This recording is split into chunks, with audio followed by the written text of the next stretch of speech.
Hi there, you are listening to the Guitar Speak podcast. My name's Matt Wakeling, and thank you so much for joining me for this episode 31.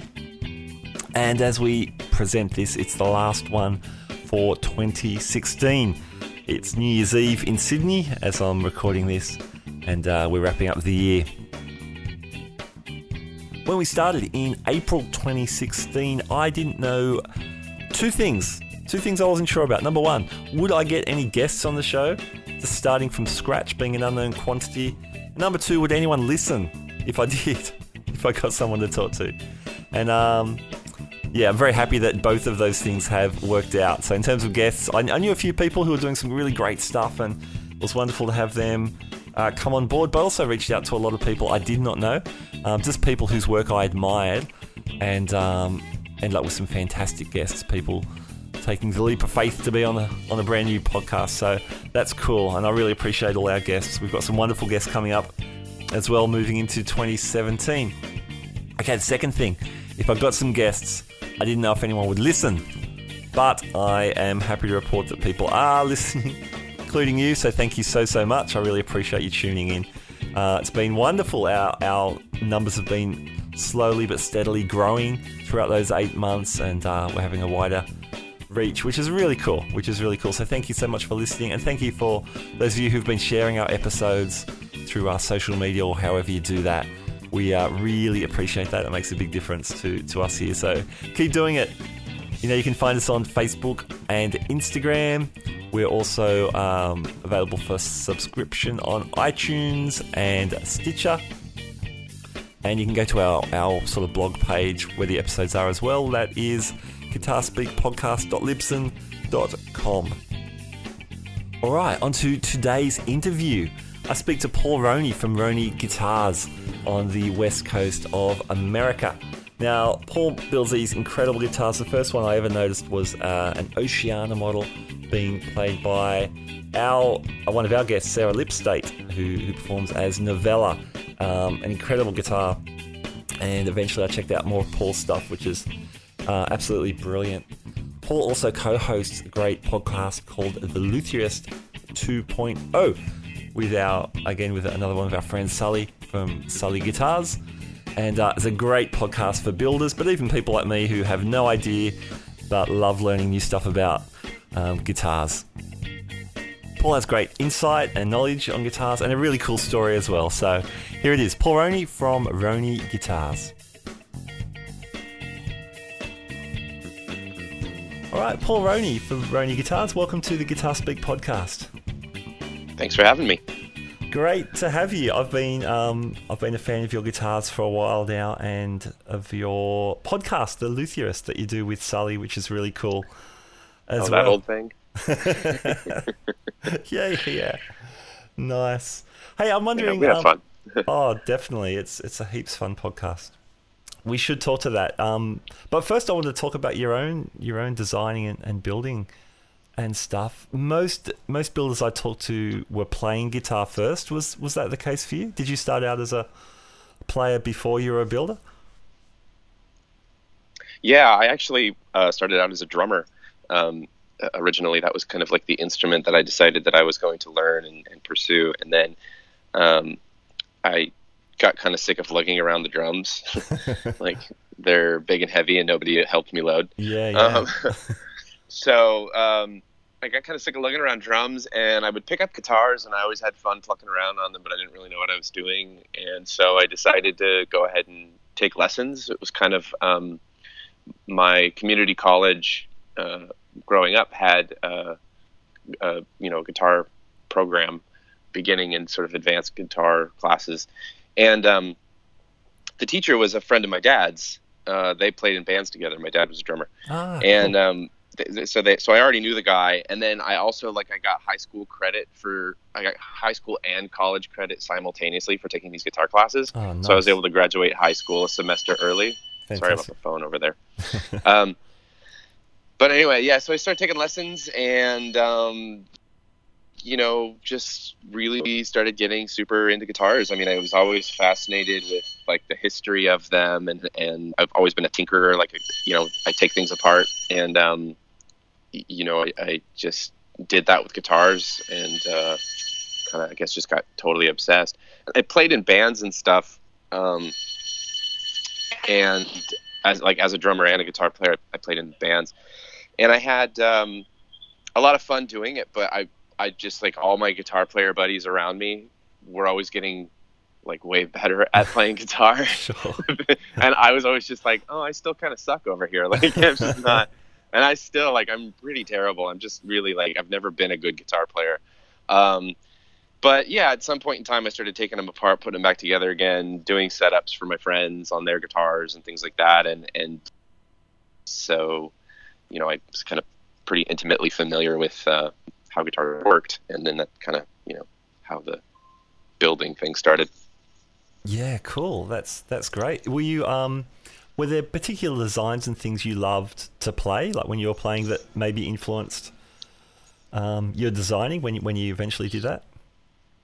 Yeah, totally. I mean, my first love was Les Pauls. I just always thought those were the coolest looking guitar on the planet, you know, like a Les Paul Custom. Yes, yeah. In black with all the binding and the split diamond and block inlays and all that stuff. Like, Awesome. Les Paul Custom was always just, like, the sexiest guitar in the world to me, you know?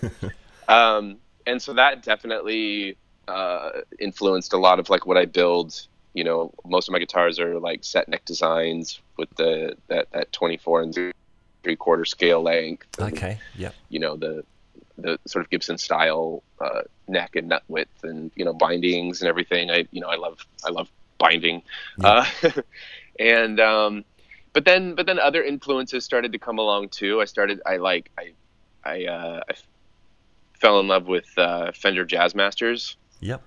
Cool. And so then that became the sort of the other really big thing. And when I first got into building, it was like a lot of my designs still, like, everything that I do is kind of, you know, mashups of classics, and I try to take it out pretty far. Like, I try to be pretty, you know, creative about it. But, you know, like, my main design, like, the number one guitar that I do is the Oceana, and it's what you get when you mash up a Les Paul with a Jazzmaster and a Supro. Oh man. So yeah, you know, it's just like melded all those things together, and then tried to put my own unique twists on it as well. So yeah, it was like Les Pauls, Jazzmasters, and then I discovered the Supro stuff, all those fiberglass body guitars that Valco made in the 60s, and it was all downhill from there. We'll just put it that way. So yeah, you've gone to a Les Paul to a Valco, but no, I totally dig the vibe of those older style guitars. Yeah, awesome. I'm probably jumping ahead a little bit, but the Oceana. We'll get to that. What was the step then from tinkering? So you're doing setups for your friends, and eventually thinking, okay, I'm going to build something. Was that a big jump? Sort of, but not really. I don't know. It's so at some point in time along the way, like when I was still taking guitar lessons back in high school and stuff, I met a guy named Mark Garza, and he's out in Hurlong, California, and he makes basses. And the guy's like a woodworker by trade, you know, a cabinet maker and stuff like that, and just decided, like, to try his hand at making basses. And they were really cool, and I was so impressed. And he was kind of the only guy locally that was in any way, shape, or form a luthier. Like, you know, and he obviously was a very good one, but there just wasn't anybody else around that could do setups and stuff, because this was before I knew anything about it. Yeah. And so I just bought this Ibanez Les Paul copy, and it needed a new nut, and it needed the frets worked on, you know? And so this Mark Garza was the only guy that I could kind of take the guitar and have those things done. And while I was there, I was just so fascinated by his shop. You know, I'm like, this is the coolest thing ever. You're making basses. This is just rad. And I asked him, you know, a lot of the same questions that people ask me now, and you know, like, how did you get started? Like, and what he did was he handed me a copy of the Student Mac catalog.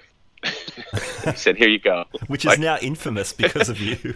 Yeah, right. And it's see, it all comes full circle. But that was it was almost like he was handing me a Bible or something. You know what I mean? And the interesting thing about that is that the StuMac catalog doesn't have lessons in it. It doesn't actually teach you how to do any of the stuff. It's just tools for sale. Okay. Yeah. And then in the back of the catalog, there's books you can buy that actually teach you how to do the stuff.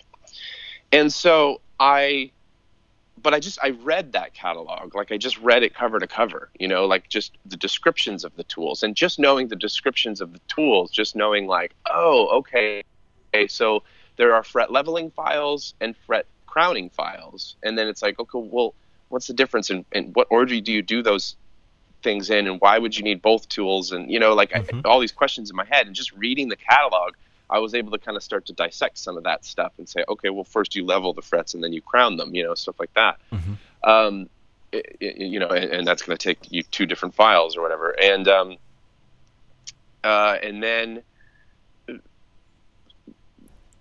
there was just a lot of over the years of like, you know, just messing with my personal guitars, doing setups for friends and things like that. But then jump forward like years later, I was in a band, and we were playing a lot of shows locally back up in Chico, and like we wanted to play more shows. And so we kind of talked about it as a band about moving to a bigger city. And we all kind of agreed that Portland, Oregon was going to be where we were going to go. And then something came up with my girlfriend at the time and a neighbor that we had nearby that was being violent, and all this just like drama stuff, right? And so me and the girlfriend decided, well, let's just move to Portland now. It's like a few months ahead of time, but you know, the band will be on hiatus for a few months while everybody's relocating. But then, you know, we'll reunite and find a place to practice up in Portland. So I made that move, and the rest of the band didn't. It basically broke up the band. So I had basically moved to Portland, which is something I'd wanted to do anyway, but I'd moved to Portland for this band that I didn't have anymore. I had quit going to college because I wanted to play music in this band. And so I wasn't in college anymore. I always knew I was like, I wanted to be a teacher, but I didn't know what I wanted to teach. I never had like one subject that was like, oh, I'm so awesome at math and science. Well, I'm going to teach that. It like, I didn't know what I was going to teach. So I basically was at a point in my life where I had no idea what I was going to do with my life, you know? And then I went to Powell's Books in Portland, and I found a section of books about guitar making. Cool. There's just like, you know, a shelf, like this one little shelf, like 2 feet wide by, you know, whatever. And all the books were about guitar making, and a lot of it there was like a lot of acoustic guitar making stuff, archtop guitar making stuff. But there was a few of those that were about electric guitars, and I just started flipping through them. And I was like, I already have some of these tools just from all the tinkering I've done over the years. It looks like if I buy a router and some plywood to make templates, that I can probably make some guitars. That sounds like a lot of fun. Like that's going to be that might be a hobby or something, you know? And it's kind of seemed like if it went well and I enjoyed it, maybe that would be, you know, a way to make a career. And that's basically what happened. And I just started buying the other tools that I needed, started just practice, you know, just cut up wood every chance I got. And I guess you could say the rest is history. You know, I just made really bad guitars for a long time, and learned the hard way. And then you know, and to get to where I am now. Woo! Fantastic, man. There you go. The backstory. That is cool. Do you remember the first guitar you built? Yeah, I mean, I built a lot of like parts and just bodies. And necks that kind of never really got mated together and never really got finished. But my first guitar was like a really early version of the Oceana. And at the time it it was called the Oceanic. Yep. And I only made that one, and then I stared at that thing for like 2 years, just stared at it hanging on my wall, hating it because it was just poor design. It was not nothing was good about it. It was just really bad. Okay. The design and then also the execution of it. So it was kind of a matter of like, I got to tighten up my building. I got to tighten up my paintwork. I got to, it was like all the craftsmanship part of it, but then also staring at that thing and just, wanting to redesign and reproportion the shape of it. Yeah. And then I did that. I basically spent 2 years making bodies and necks and parts and hardly ever finishing anything. Every once in a while, somebody might say, "Hey, can you build me a base 6?" And then I would make a base 6, Okay, or something. And then it was like 2 years of redesign in the computer to get to the second Oceana that I ever made, which is, I call it the first Oceana because the first one was Oceanic, and then this one's Oceana. So I call that one the first, and it really was the first. And it's the first, second, third, fourth, fifth, and sixth Oceanas. There are some slight design tweaks within them still, but pretty much after that, they've been consistently the same design. Okay. That I still do today, and I'm very proud of it. Yeah. The Oceana, actually, that's the first guitar of yours that that drew my attention. And that was when Sarah Lipstate started playing cool. the one you made for her, which would have been, I don't know, midway through this year, I guess. Yeah, about that, yeah. That guitar, I was originally, I was making it for myself. I wanted a guitar of my own, and I have that beautiful copper mastery kit, and I didn't want to give it up. And so I was going to make it for myself, and then she said that she was playing in L.A. Yeah, she had a residency or something back then. Yeah. And so she was going to be there for like 3 or 4 days, and she tweeted something about how she could only bring one guitar with her. Okay, yep. And that's a difficult thing because she plays in a lot of different tunings. So I think she was kind of lamenting the fact that she didn't have couldn't bring more than one guitar. And so I just said, what if I sent you something? Like, what if I sent you a guitar that you could play? So originally it was just that she was just going to borrow it, and just for the residency. And she very much fell in love with it. And I was going to ask for it back, and ultimately just decided that it's too much. It's hers, it's like too much a part of what she does. So it's her guitar now. I was going to make her a Paramore, but then, now I'm moving back up to Portland and all this stuff. So I'm not going to be building anything for a while. Sure. So I just thought, well, it'd take me way too long to build a brand new guitar and everything. So I just let her keep the Oceana. Oh, there you go. It's just she's obviously using it on heaps of stuff. I think she ended up putting some of her new album ended up being played on that guitar. And I'm really looking forward to hearing it. Yeah, it's out soon. It's I've heard some sneak peeks. It sounds amazing. So it's she's incredible. Great. Absolutely, yeah. Nice. Well, she's certainly getting that guitar out and about, which is great. So your designs, like you mentioned before, like you're drawing on a lot of vintage inspiration, but what I love about your guitars, Paul, is that they totally have like a fresh take on them. I don't instantly add up the different points of inspiration when I see them. I just think, man, that's a cool guitar. It's got kind of a vintage vibe, but doing its own thing. I think, is it the Zodiac design? I read recently you're building a Zodiac. You said it's the only non-original design that you were still making. What's the origins of the Zodiac? So I don't know how to pronounce it because it's an Italian word, but it looks like Meazzi, I think. Meazzi. Okay, yeah. So it's this Italian guitar brand from the 60s that they made all kinds of cool stuff if you just look them up. But yeah, they made one called the Zodiac, and so I decided some time ago that I wasn't going to make copies of guitars anymore. I didn't want to do, I wanted to strictly do my own original designs. But the Zodiac was kind of the one that I just felt like I couldn't. I just really, really wanted to make them. It's not an original design. I've done enough of like my own. I build it my own way. It's not really like it's not a full copy, Sure. I definitely do my own thing with it, but it's still essentially the same, the same design, or it's very obviously, what it is. And so, yeah, so I just couldn't stop making those things. I just like them too much. So I will still make those. Cool. Yeah, it's nice. It's a very cool design, very cool guitar. It is very cool. It reminded me, this is going to sound really bad, it reminded me a little bit of a Gibson Corvus, but if the Gibson Corvus was cool, which it's not, but the Zodiac...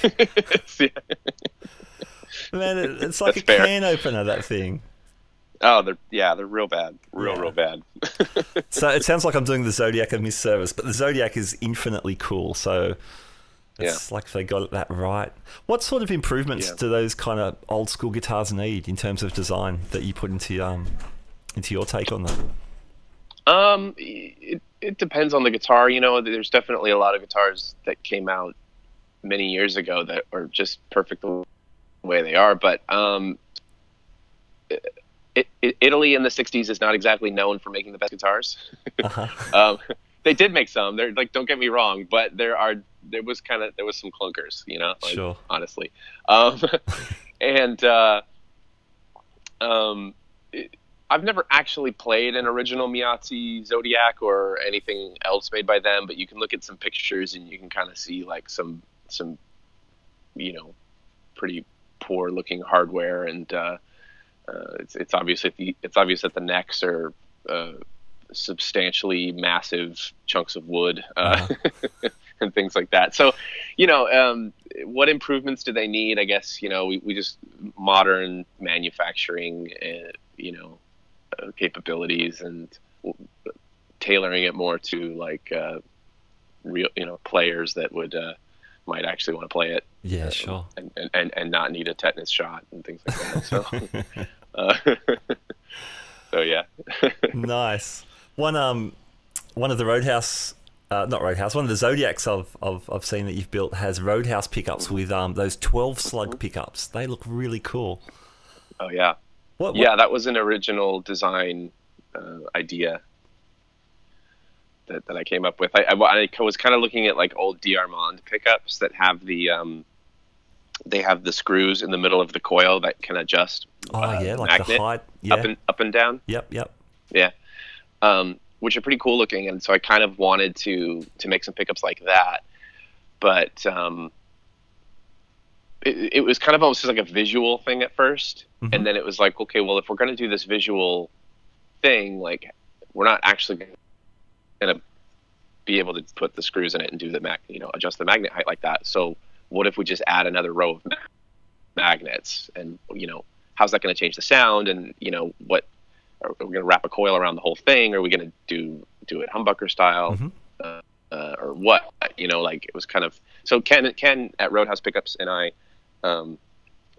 we chat on the phone, and we try to come up with crazy ideas all the time. It's kind of our thing, Nice.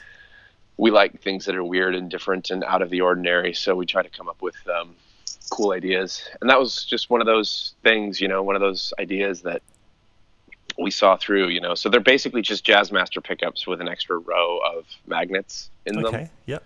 And they sound like they just kind of take your head off. They were noisy. Like that was the drawback, is they're pretty noisy. Okay. As Jazzmaster pickups tend to be anyway, yes. But these were kind of maybe a little extra noisy. Yeah. Just in terms of picking up like the, radio interference, 60 cycle hum, that kind of thing. And they really, they were noisy, but they sounded pretty amazing. Yeah, just cool. Huge fat pickups. Well, I read somewhere, or I heard someone say, I don't know who said it, but I've adopted it ever since. A little bit of noise never hurt anyone. If the tones work. Yeah, that's fair. It's worth it. Yeah, that's fair. Yeah. I agree. I don't get bothered by single coil noise. Absolutely. Maybe just between songs, just turn your guitar down. Like, that's all. Yeah, there you go. I think all Hit those... that mute button on your tuner. Yeah, man. I think all those jazz master guys that make a lot of noise, I think they get good at, hitting the distortion boxes and turning them off when they don't want them, and, turning the volume down and all that kind of gear. Were they noisy, these Roadhouse ones? Were they noisy because it's still essentially a single coil, but you've got a larger amount of coil? Yeah, I mean, I think the coil itself was probably similar size to like a Jazzmaster pickup. Yeah, okay. But the extra magnets and just I think they're just pretty hot pickups in general, and okay, it's just that kind of thing. Yeah, cool. Yeah, they look awesome. They look super cool. But you've also come up with a really ingenious way of the bolt-on section, the neck bolt-on, where you're using only 2 bolts, I think. How does that thing work, and what's the story there? So when I was developing the little stinker, it was kind of a matter of, wanting to offer this handmade in America guitar at a more affordable price. And so it was like, well, how, let's strip down, like really strip down everything that's going to go into it. I wanted to just, really simplify, I guess is what I'm getting at. Yeah. One of the things was doing a bolt-on neck and doing it with, the old-fashioned way with the 4-bolt, 4 screws into the plate. Yeah. It's kind of like, that's the old school original way to do it. And, well, the plate and screws cost money, so it doesn't cost much money. But I was like, okay, how can I make that part even cheaper? It was like a cost cutting thing, kind of. And I thought, well, if I just use some big bolts and some big washers, I can buy those things in bulk and I can save money there. But okay, like, how do you use big bolts and washers and create a stable neck joint, with only like 2 bolts? And so I beveled it. So the heel has, it's like a 15-degree angle bevel that goes down, it tapers, and then the neck pocket does the same thing. Yeah. It tapers in. So it tapers down to where those 2 bolts are. So it's kind of self-aligning. Okay. And there's pressure on the bottom and there's pressure on the side walls as well. Wow, that's cool. And they're very meaty bolts. They're very big. They're quarter 20 bolts, which is far bigger than the screws in a Strat. And that makes it real secure and just a strong neck joint. Yeah, cool. You're probably getting secure. You're probably getting a good transference of vibrations too if you've got pressure on the different sides. Yeah, rather than just on the back like an old school kind of thing. Yeah. I think it's a better neck joint. And it's not like I'm the first guy to do it. There's other guys that are doing it now. Tom Anderson Guitar Works does it. Nystrom Guitars does a beveled neck pocket. Okay, yeah. Like that. The way they do the screws might be different from the way I do it, but it's still the same concept.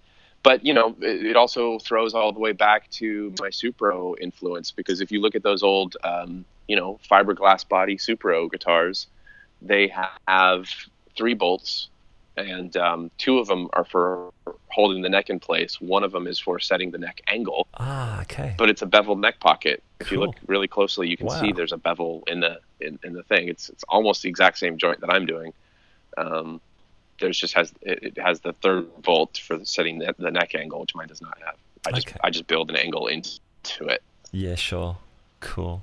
That's awesome, though. I love that you're trying to come up with something to fit your spec and to fit the cost you had in mind, and yet you've come up with something that's actually quite innovative and is doing a great job at the same time. That's really cool. Yeah, it was kind of one of those things where when I realized what was going on, when I actually made the decision to go ahead and do it that way, I was just really excited because it's like, oh, this is really cool. I'm making something better, and it's also like a cost cutting thing, so I can sell the guitar for cheaper, and it's like win-win all Yeah, around, absolutely. Nice. And if anything, I mean, just by looking at it at least, it looks like the upper fret access is probably going to be a little bit easier without a big clunky neck plate. Yeah, actually, it's cool because of the way that bevel is. Because I just sort of like run the cutaway Yeah, yeah. up to the end of the heel, and there's actually like less meat there than in your typical bolt neck joint. Cool, man. That's great. Very cool. Yeah, thank you. Hey, so as you mentioned a bit earlier, you're taking a bit of a break and relocating at the moment. Yeah. But I did hear you've got a guitar teching gig in the works. Yeah. Yeah. Well, yeah. It's been pushed back like a couple of times. Just the band is still booking the shows and things like that. But we're looking at going overseas and playing at some military bases, and probably sometime in the summer, like a 6-week U.S. tour kind of a thing. Awesome.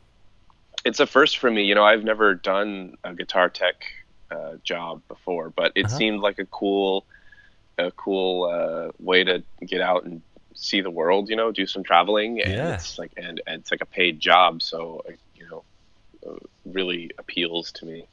Yeah, that sounds really cool. Would you be doing as guitar tech? Obviously, you're taking for the guitars, but would you be looking after amps and effects rigs as well, or we just specialize on the actual? Yeah, guitars? I mean, I assume so. Yeah, I think that it's full, loading equipment in and out and maintaining rigs. The whole thing. Cool. Not just making sure that the guitars are playable, but if an amp is suddenly not making noise for some reason when it should be, go and troubleshoot the problem. Sure. Awesome. Which I think I'm I think I know how to do it. I think I know what I'm doing in that department. Absolutely. I mostly know how gear works. So yeah. Oh man, you could not only fix the guitar, you could just build a whole new one if needs be. So that's very cool. Can you mention the artist yet, or are you just waiting till you get some dates locked in? Yeah. I mean, I think we're waiting. Sure. Until the shows are booked or whatever. Sure, I mean, fair enough. I could probably mention it, but I don't know if I don't know how they'd feel about that or whatever. But I mean, I can give you a hint. It's a band that was kind of really big in the late '90s, early 2000s. It was kind of like mega radio hits, cool, that kind of thing. Top 40 like blockbuster mega hits, platinum selling records, that kind of thing. Nice. Right around that time frame. Cool. Sounds good. And they've been going strong ever since. They're still putting out really good records and awesome. Selling out shows and everything. Nice, man. That sounds great. That sounds really cool. Yeah. Hope that works out really well. Yeah, I'm looking forward to it. Very cool. And in all the while you've been running the Luthierist podcast with Sully from Sully Guitars. That's a really cool show. Mm-hmm. Thanks. Yeah. When did that start? Because you've done over 100 episodes, I know now. So you must have been going for a while. Yeah. It started, I want to say, about 2 years ago, maybe. Okay. Yeah. Yeah, because that's probably right. Yeah, because you're pretty much weekly, I think.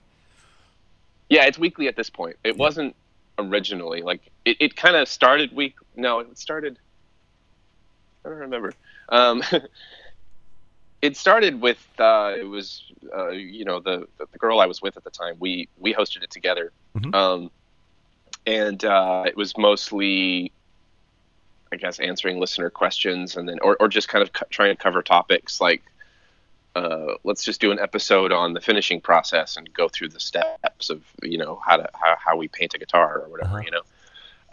And then her and I split up, and she moved away, and I was going through a lot in my personal life at that time, and so the podcast really kind of fell by the wayside. It was really kind of like something that I didn't have the time to even think about.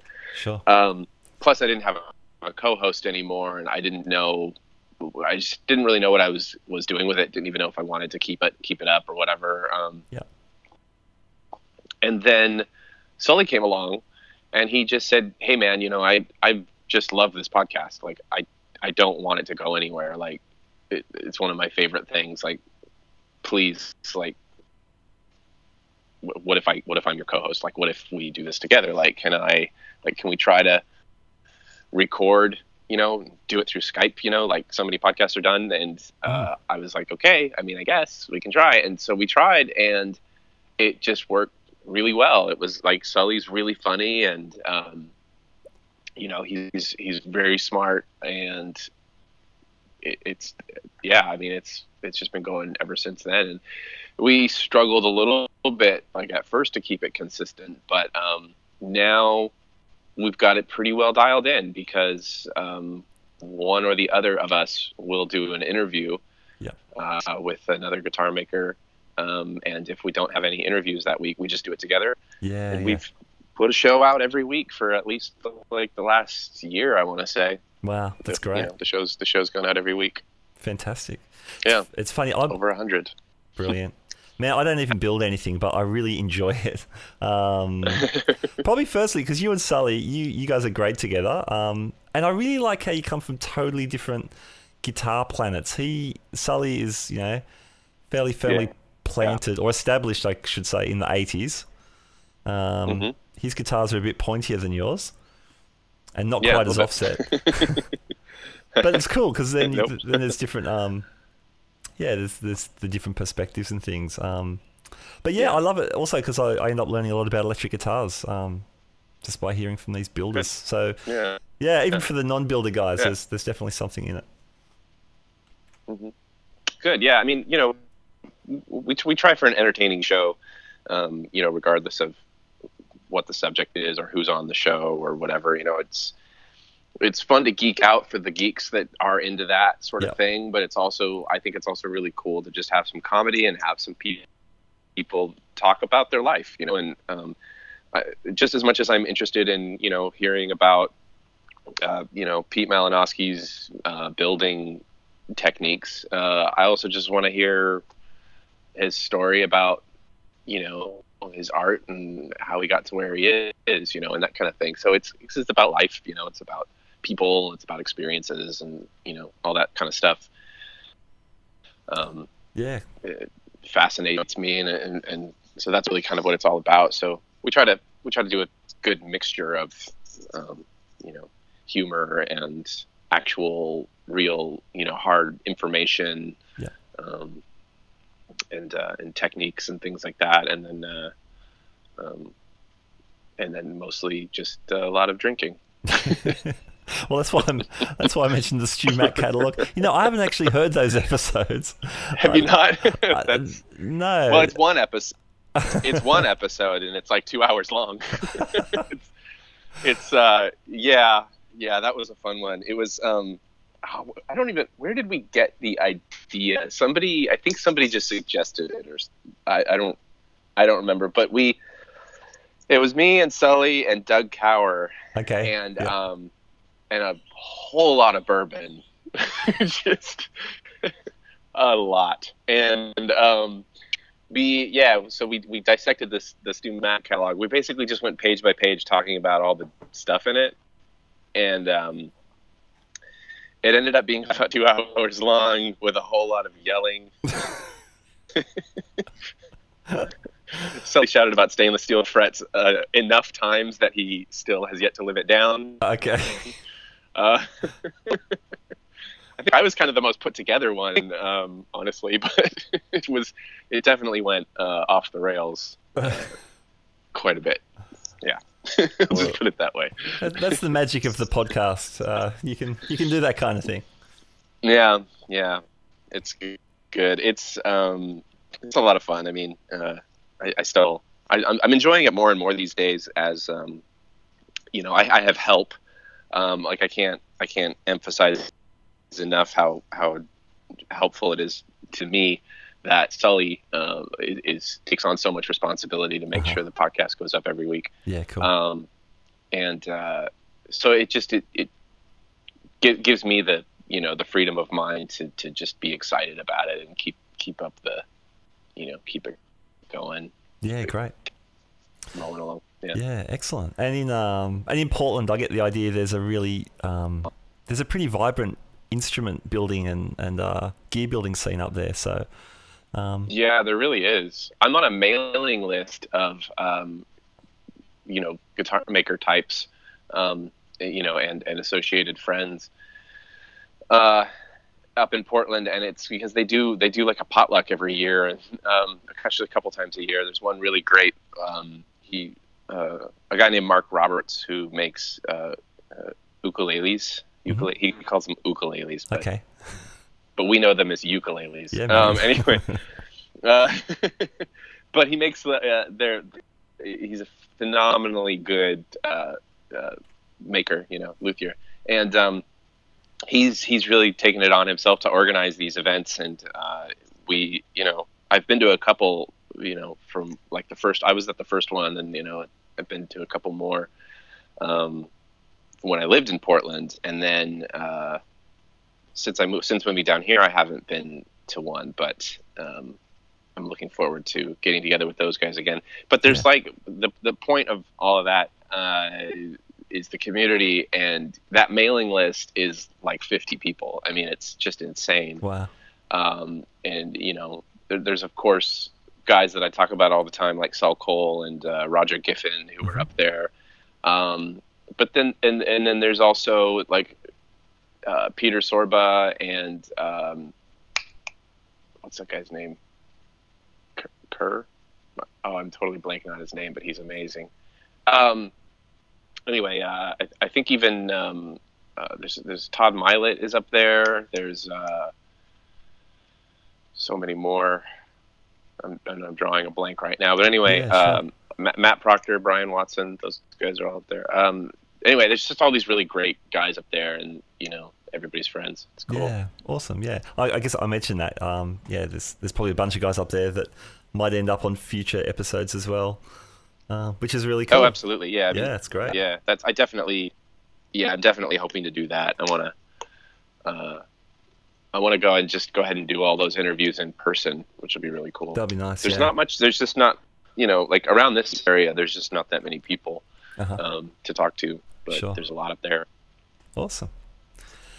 Very cool. Well, Paul, thanks for talking to us today. Is there anything we haven't covered? Anything coming up? I know you're a little bit shifting gears, which is cool at the moment anyway. But I guess, will you be keeping, for people wanting to keep up with what you do, is the Luthierist the best point to, I guess, check in from here on for a little while? Yeah, well, the Luthierist is a great place to check in and see what's up, because you'll hear it right from the horse's mouth, know? Yeah, cool.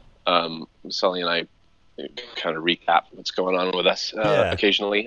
Nice. But yeah, I mean, people can go to RhoneyGuitars.com. People can follow me on Instagram. I'm at RhoneyGuitars on there. They can follow me on Twitter. I'm at Paul Rhoney on there. They can follow my Tumblr. I think it's RhoneyGuitars.tumblr.com. Yeah, awesome. I'm rarely on Facebook.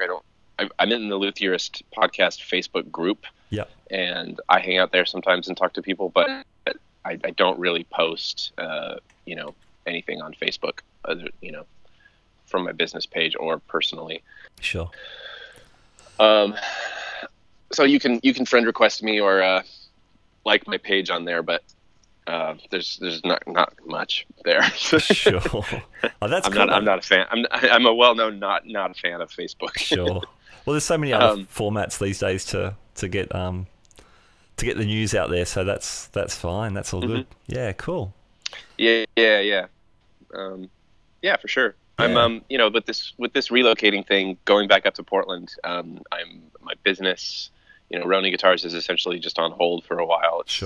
I don't know when, or honestly, even if ever, I'm going to get back to building my own guitars. I'm staying in the industry as much as I can help it. There is a guitar company up there that I'm kind of in talks with right now. I might be working for them. Great. I can't say who it is, but Sure. that's a possibility. And if that doesn't work out, I've got other options, guitar teching jobs and repair guy jobs at some of the local music stores, and maybe we're working for, some of my friends. Sure. Again, there's like 50 people on that list. I think, Yeah. there ought to be at least one of them that wants to have me sweep their floors. But I'm not giving up. I do hope to get back to building my own brand of guitars at some point in time. I'd like to do some kind of a relaunch eventually. Build up. I still have a lot of tools, but I'm gonna have to acquire more now. Sure. That I don't already have. So I'll be working on it. But I'm really looking forward to being back up there. Yeah, cool. That's great. Excellent. Well, yeah. Well, whatever the future brings, we hope it's really great, and the stuff you've already done as Rhoney Guitars is absolutely fantastic. So, congratulations on that, and we wish you the very best for the new year and moving up and all that kind of stuff. I appreciate it. Yeah, cool. And thank you for joining us. It's been so good to hear a bit more about your story and all the different bits and pieces you've been up to. Oh yeah, absolutely. My pleasure. Thanks for having me. All right, there you go. My interview with Paul Rhoney from Rhoney Guitars. Paul's a really good guy, as you heard, and great Luthierist and doing some cool stuff. The Luthierist Podcast 2.0 is also fantastic, so definitely check that out. Now, Paul's got 3 remaining Rhoney guitars in stock in his inventory before he relocates. Those guitars are, he's got an Oceana duotone, a Vireo, and the Zodiac, which we mentioned before. Really cool guitars, so definitely check out Rhoney Guitars. Again, he's on the web all over the place, Instagram, Facebook, his own website. Definitely worth having a look at. Now, you need to know, Paul's got 3 remaining Rhoney guitars in his inventory, which are available to the public. He's got an Oceana duotone, which looks incredible. He's got a Vireo prototype, very, very cool. And he's got a Zodiac, which is that model we spoke about during the interview as well. So definitely get over to Rhoney Guitars to check those out on the various medias. And if you're looking for a high quality guitar, there you go. 3 super cool models to check out. All right. Hey, thank you so much for joining us today on the Guitar Speak podcast. Now, we did take last week off over the Christmas break, but for January, we're just powering straight through. So keep tuning in. Again, you can subscribe to us on Stitcher or iTunes. We're on guitarspeakpodcast.libsyn.com. You can download the stuff there as well. All the episodes are always free, and we've got a really cool back catalogue we're assembling, so it's worth digging through our different episodes to see what's there. So we talk to players and builders and people just doing really cool guitar stuff. Lots of great interviews in the can that I'm ready to share with you. I'm excited to share, and some great contacts I'm making too, and interviews I'm lining up over the next few weeks. So yeah, keep tuning in. Okay, I'm out of here, but thank you again for tuning in. Thank you again for listening, and we'll see you in 2017 on the Guitar Speak podcast. Bye now.